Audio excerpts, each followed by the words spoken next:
Good morning, hello friend, नमस्ते, आदाब, सत श्री अकाल। कैसे हैं आप सभी लोग। क्रेजी तनिष्क में आपका हार्दिक स्वागत है।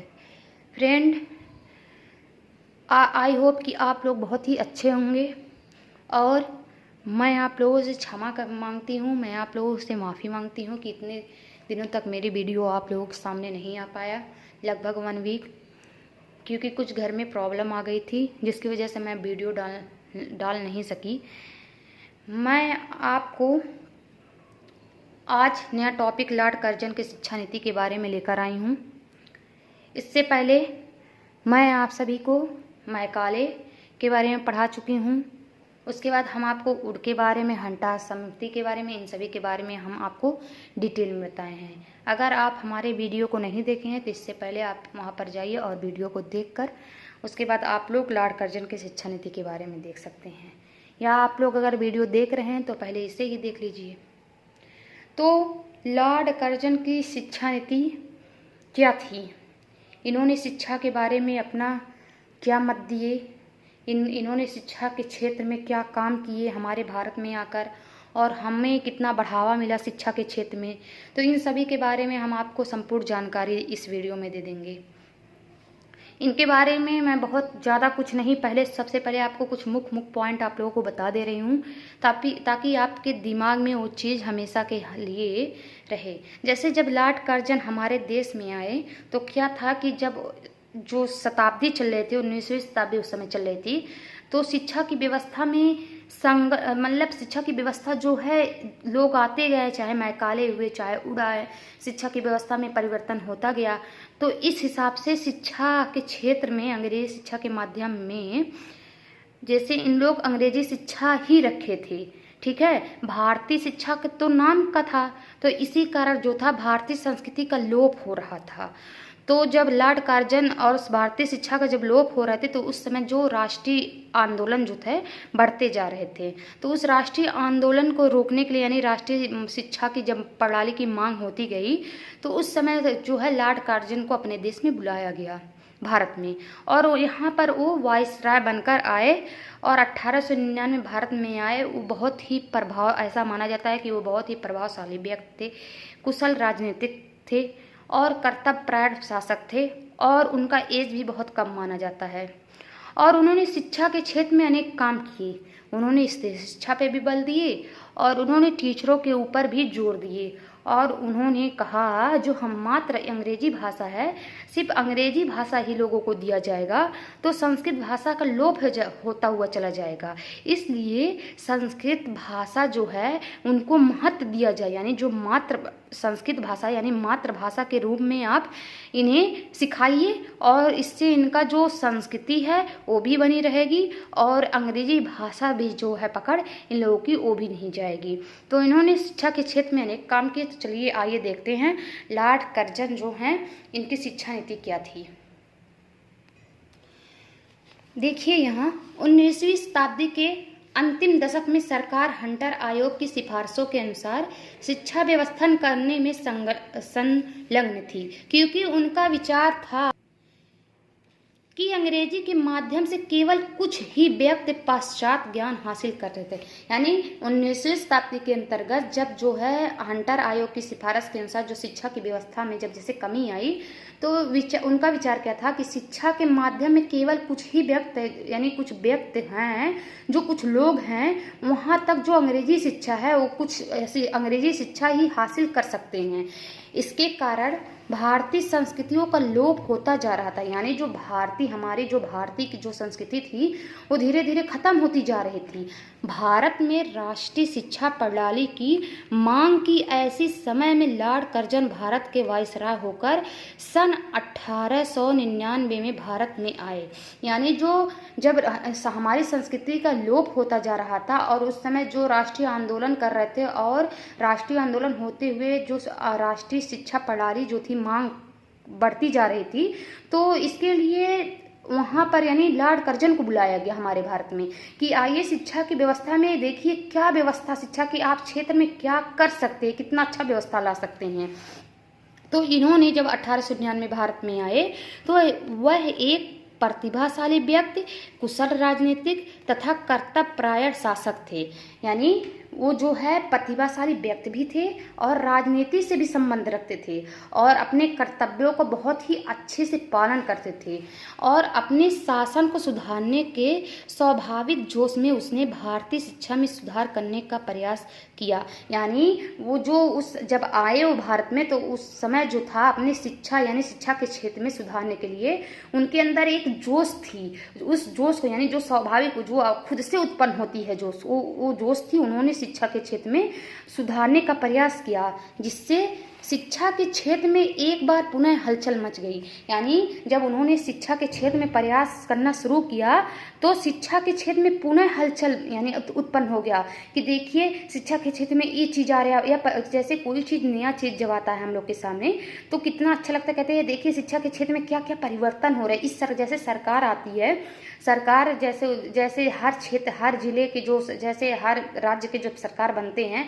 तो सरकार जब कोई नया काम करता है तो कहते हैं कि देखिए यहाँ के सीएम कितने अच्छा काम किए हैं, सरकार जो आई है हमारी सरकार कितने अच्छे नीति लागू कर रहे हैं, कितने अच्छे नियम बना रहे हैं। तो उस हिसाब से ऐसे ही शिक्षा के क्षेत्र में जो है लॉर्ड कर्जन की यह धारणा थी कि तो शिक्षा के क्षेत्र में हलचल मच गई थी। उसके बाद देखिए लॉर्ड कर्जन की यह धारणा थी कि शिक्षा में ही सुधार करके प्रशासन में सुधार किया जाए। उनका क्या धारणा था कि अगर हम शिक्षा में सुधार करेंगे तो हमारी जो प्रशासन में जो व्यवस्था है उसमें भी सुधार किया जा सकता है। उनका मानना था प्राथमिक शिक्षा पर अधिक ध्यान दिया जाए तथा उच्च शिक्षा पर अधिक सरकारी नियंत्रण रखा जाए। उनका मानना था जो प्राथमिक शिक्षा है, जो प्राइमरी हैं, उन पर आप लोग अधिक ध्यान दीजिए और उच्च शिक्षा जो है उच्च स्तर पे जो है वहाँ पर जो है सरकारी नियंत्रण रखें। यानी जब अधिक सरकारी नियंत्रण रखा जाएगा तो शिक्षा की व्यवस्था का स्वरूप बदलेगा। कर्जन की इस नीति का मुख्य उद्देश्य राजनीतिक अधिक तथा शैक्षिक कम था।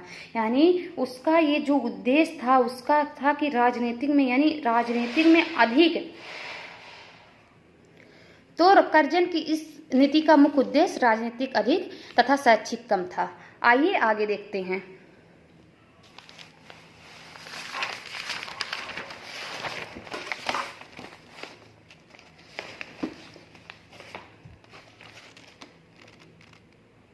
उसके बाद देखिए लॉर्ड कर्जन की शैक्षिक नीति, यानी लॉर्ड कर्जन जो थे उनकी शिक्षा में क्या क्या नीति थी। शिमला शिक्षा सम्मेलन, जब उनका शिक्षा सम्मेलन में उन्होंने जो उनका शिमला शिक्षा सम्मेलन था तो सन 1901 में लॉर्ड कर्जन ने शिमला में एक गुप्त शिक्षा सम्मेलन किया। यानी 1901 में लॉर्ड कर्जन ने शिमला में एक गुप्त सम्मेलन रखा और उनका ये मानना था कि जब हम इस सम्मेलन ऐसे करेंगे तो हम जो प्रस्ताव यानी शिक्षा के क्षेत्र में जो काम करेंगे वो ज़्यादा अच्छा रहेगा। लेकिन देखिए कि भारतीयों के सोच पर क्या प्रभाव पड़ा, तो आगे देखते हैं। जिसमें 152 प्रस्ताव स्वीकृत हुए। इस सम्मेलन में किसी भी भारतीय को नहीं बुलाया गया था। यह सम्मेलन भारतीयों ने अपने विरुद्ध रचा हुआ षड्यंत्र समझा। इस नीति के अंतर्गत भारतीय विश्वविद्यालय आयोग की नियुक्ति किया गया। यानी क्या था कि जब 1901 में लॉर्ड कर्जन ने शिमला में एक सम्मेलन रखा तो 152 प्रस्ताव स्वीकृत हुए और जब स्वीकृत किए तो सम्मेलन में किसी भारतीय को नहीं बुलाया। इन्होंने यही गलती किए थे कर्जन कि उन्होंने किसी भारतीय को नहीं बुलाया कि हाँ आइए यहाँ पर राय दीजिए। तो भारतीय जो थे उस समय जो भारतीय थे वो अपने विरुद्ध क्या रचा हुआ इतिहास समझा, यानी षड्यंत्र समझा कि हमारे प्रति जो पीछे हमारे पीठ पीछे जो है एक षड्यंत्र इन लोग रच रहे हैं। किन्हें? लॉर्ड कर्जन को दोषी बताए। और इन्होंने जब षड्यंत्र समझा तो आंदोलन शुरू हो गया था। तो उस समय क्या था, इस नियुक्ति के अंतर्गत, यानी जब इन्होंने ये नियुक्ति लाई, ये जो लॉर्ड कर्जन की शिक्षा नीति 1901 में आया तो इन्होंने भारतीय विश्वविद्यालय आयोग की नियुक्ति किया। यानी इन्होंने भारतीय विश्वविद्यालयों की आयुक्त की नियुक्ति किया, प्राइमरी का नियुक्त किया, माध्यमिक का नियुक्त किया, स्त्री शिक्षा पे बल दिए। ये सब काम 1901 के अंतर्गत किया गया। उसके बाद देखिए भारतीय विश्वविद्यालय आयोग 1902। लॉर्ड कर्जन ने अपनी शिक्षा नीति में उच्च शिक्षा को प्राथमिक प्राथमिकता प्रदान की। विश्वविद्यालयों में सुधार के लिए 27 फरवरी 1902 को भारतीय विश्वविद्यालय आयोग को गठन किया गया। यानी कर्जन जब अपनी शिक्षा नीति को उच्च शिक्षा की प्राथमिकता प्रदान की तो विश्वविद्यालयों में सुधार के लिए 27 फरवरी 1902 को भारतीय विश्वविद्यालय आयोग को गठन किया। किसने? लॉर्ड कर्जन ने। और गठन किया तो क्या किया कि ये भारत में स्थित विश्वविद्यालयों की स्थिति एवं उनकी भावी उन्नतियों की जांच करना। इन्होंने भारत में जो सभी विद्यालय थे उनकी स्थिति की और उसकी उन्नति की, यानी कितना इनकी क्या स्थिति है, क्या विश्वविद्यालयों की उन्नति है, उनकी जांच करना शुरू की, यानी उस पर बल दिए। किसने? लॉर्ड कर्जन ने। विधान एवं कार्य प्रणाली में सुधार करना इनका जो सुझाव था, यानी इन्होंने विधान एवं कार्य प्रणाली में सुधार किया। किसके अंतर्गत? 27 फरवरी 1902 को जब भारतीय विश्वविद्यालयों की गठन किया गया तो इसके अंतर्गत ये सब रखे गए। उसके बाद देखिए लॉर्ड कर्जन विश्वविद्यालय अधिनियम 1904। भारतीय विश्वविद्यालय सुझाव के बाद सन 1904 में भारतीय विश्वविद्यालय अधिनियम पारित हुआ, जिसकी सिफारिशें निम्नलिखित थी। यानी जब 1904 में इन्होंने सुझाव लेकर आए तो उनकी जो विश्वविद्यालय अधिनियम जो पारित किए तो उनकी जो सिफारिशें और सुझाव थी वो निम्नलिखित थी। क्या क्या थी? विश्वविद्यालयों को अच्छा अध्ययन एवं शोध कार्य करने हेतु प्रोफेसरों एवं टीचरों की नियुक्ति करना। यानी जितने भी विश्वविद्यालय हैं उनमें जो अध्ययन कर रहे हैं उनमें अच्छे यानी आप अच्छे प्रोफेसर की, आप अच्छे टीचरों की नियुक्ति कीजिए। ठीक है। तथा कलकत्ता, मद्रास, मुंबई में स्थापित विश्वविद्यालयों की संख्या अधिकतम 20 एवं न्यूनतम 15 होनी चाहिए। इनका मानना था जो भी कलकत्ता है, मद्रास है, मुंबई है, इनमें जो स्थापित विश्वविद्यालयों की संख्या है अधिकतम या तो 20 होनी चाहिए या तो न्यूनतम यानी कम से कम ज़्यादा से ज़्यादा 20 और कम से कम 15 होनी चाहिए। कहाँ कहाँ? कलकत्ता, मद्रास, मुंबई में स्थापित जो विश्वविद्यालय हैं वहाँ पर। आपसे ऐसे पूछ सकता है कि लॉर्ड कर्जन की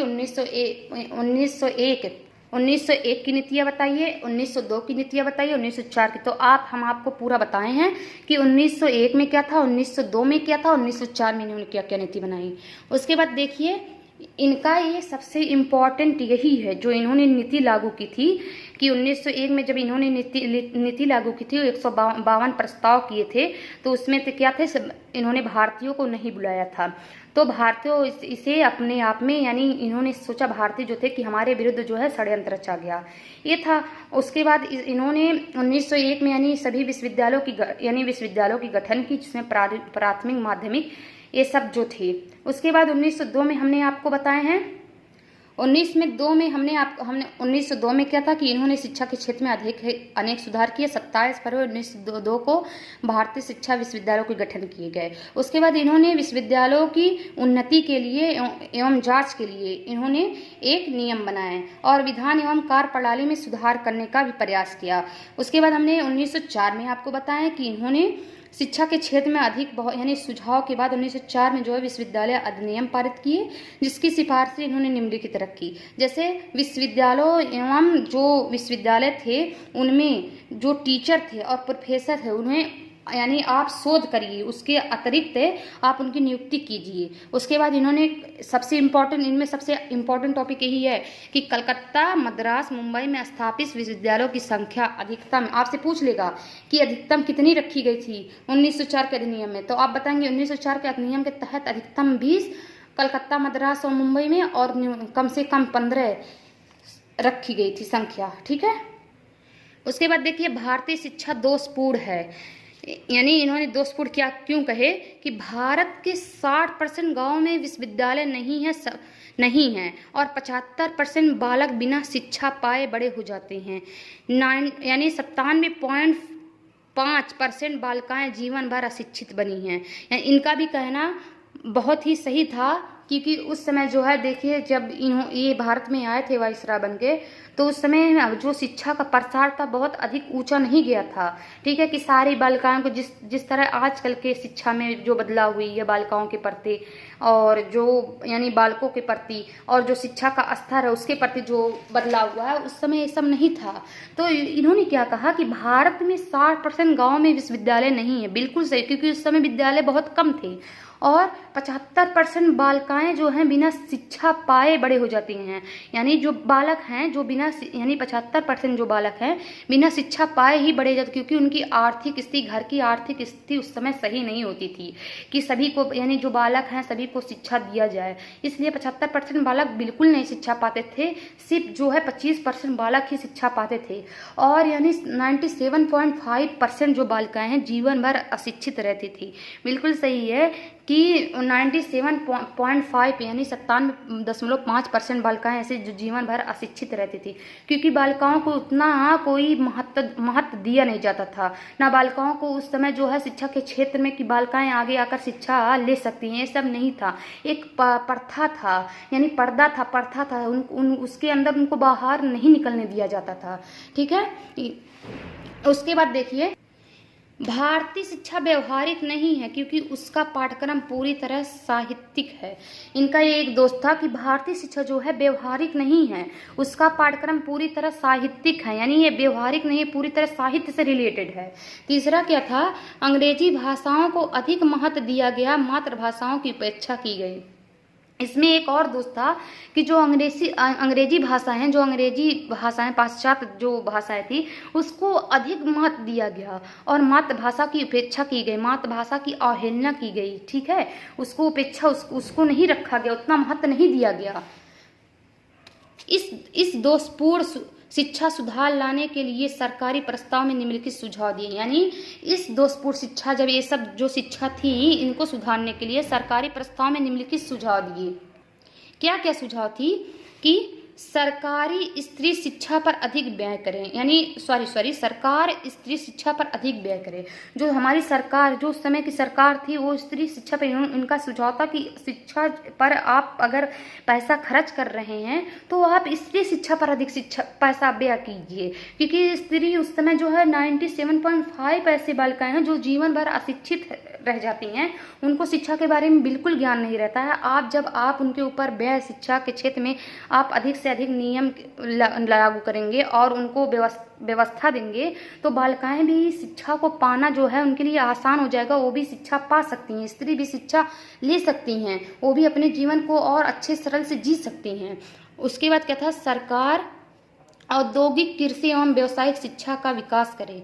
यानी उनका कहना था कि सरकार जो है औद्योगिक के क्षेत्र में, कृषि के क्षेत्र में, व्यवसाय के क्षेत्र में शिक्षा का विकास करे। ठीक है, तीसरा क्या था इनका सुझाव कि शिक्षक जो है प्रशिक्षण का उचित प्रबंध करे। यानी जो एक शिक्षक जो है प्रशिक्षण का उचित प्रबंध करेगा तो इससे क्या होगा, शिक्षा का क्षेत्र जो है बहुत व्यापक होता हुआ चला जाएगा और उसमें कोई कमी नहीं आती जाएगी। ठीक है, उसके बाद देखिए, लॉर्ड कर्जन की भारतीय शिक्षा का देन। आपसे क्वेश्चन पूछ सकता है कि लॉर्ड कर्जन की भारतीय शिक्षा पर क्या देन थी, उन्होंने भारतीय शिक्षा के लिए क्या क्या नियम, यानी क्या देन थी, क्या नियम बनाए। तो देखिए, उन्होंने भारत में क्या काम किए, क्या शिक्षा के क्षेत्र में आगे क्यों आए। तो देखिए, विश्वविद्यालयों का पुनर्गठन तथा उच्च शिक्षा का स्तर ऊंचा उठाना। यानी इनका देन क्या था कि विश्वविद्यालयों का पुनर्गठन हो, यानी सभी विश्वविद्यालयों का पुनर्गठन हो तथा उच्च शिक्षा का स्तर जो है ऊंचा उठाना। यानी जब पुनर्गठन होगा और शिक्षा का क्षेत्र जब ऊंचा होगा तो शिक्षा के क्षेत्र में हर कोई जो है शिक्षा पा सकेगा। इनका ये मान्यता, इन्होंने ये जो है इनका देन था, इन्होंने ये प्रयास करके भारत में गए।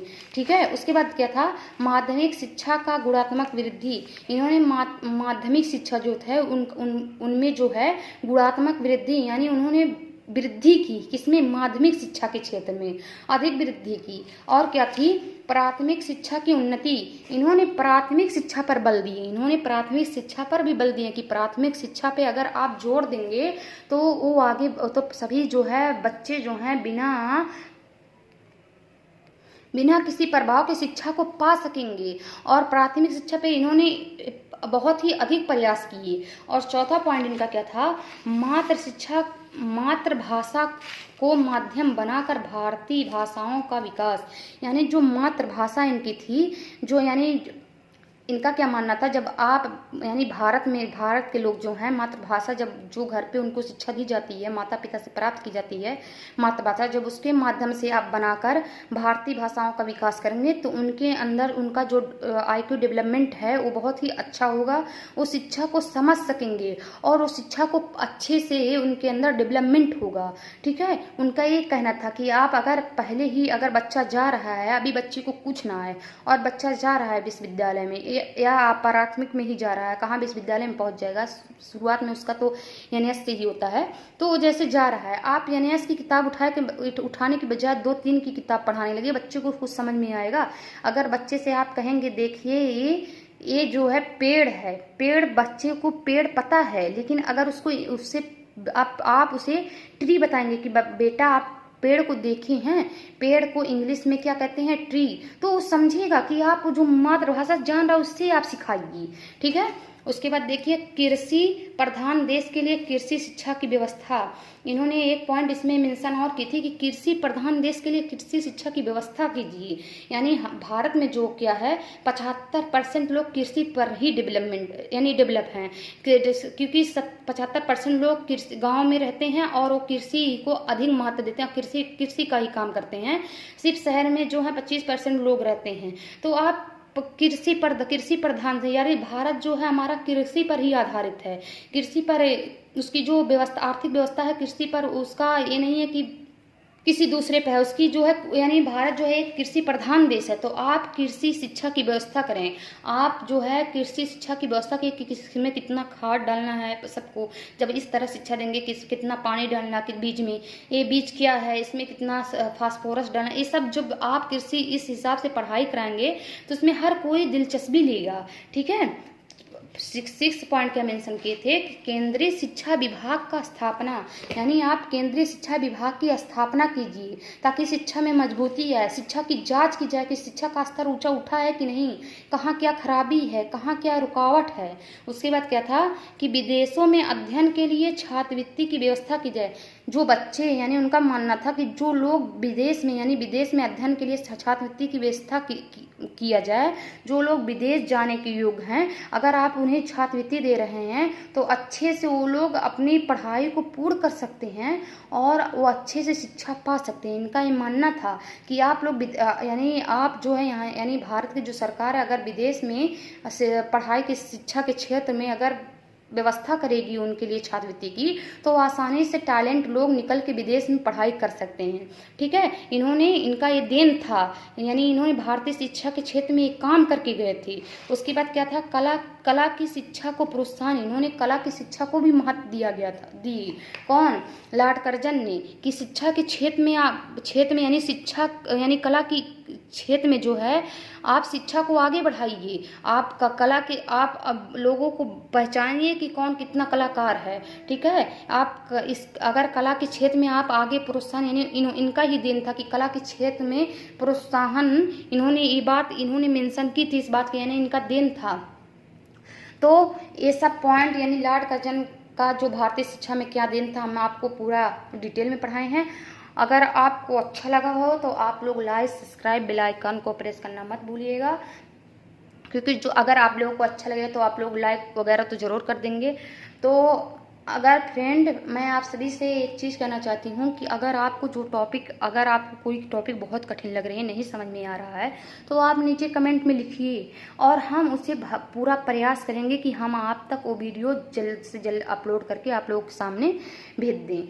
तो आपको इस हिसाब से आप लोगों का भी पूरा का पूरा जो है A to Z कवर होता हुआ चला जाएगा, क्योंकि आप लोगों का एग्ज़ाम आने वाला है, ज़्यादा दिन नहीं है और मुझसे जितना हो सकेगा आई होप मैं उतना करूँगी आप लोगों के लिए। मैं पहले भी कही हूँ कि अभी मेरा चैनल न्यू है, स्टार्ट हुआ है और मैंने आप लोगों के लिए लगभग स्टार्ट भी कर दी है, जितना मेहनत कर सकती हूँ एक टॉपिक एक दिन में लगभग ख़त्म कर दे रही हूँ। तो इतना तो मैं आप लोगों के लिए ज़रूर करूँगी। और बीच में मुझसे मतलब एक हफ्ते के लिए मेरा जो एक हफ्ता नहीं, ये जो 5-6 दिन नहीं मैं आप लोगों के सामने पढ़ा सकी, इसके लिए मैं आप लोगों से क्षमा मांगती हूँ। तो आप लोगों को अगर आपको कोई टॉपिक नहीं समझ में आ रहा है तो आप नीचे ज़रूर कमेंट कीजिए। और इस वीडियो को देखने के लिए आप लोगों को तहे दिल से धन्यवाद, शुक्रिया। जय हिंद, जय भारत।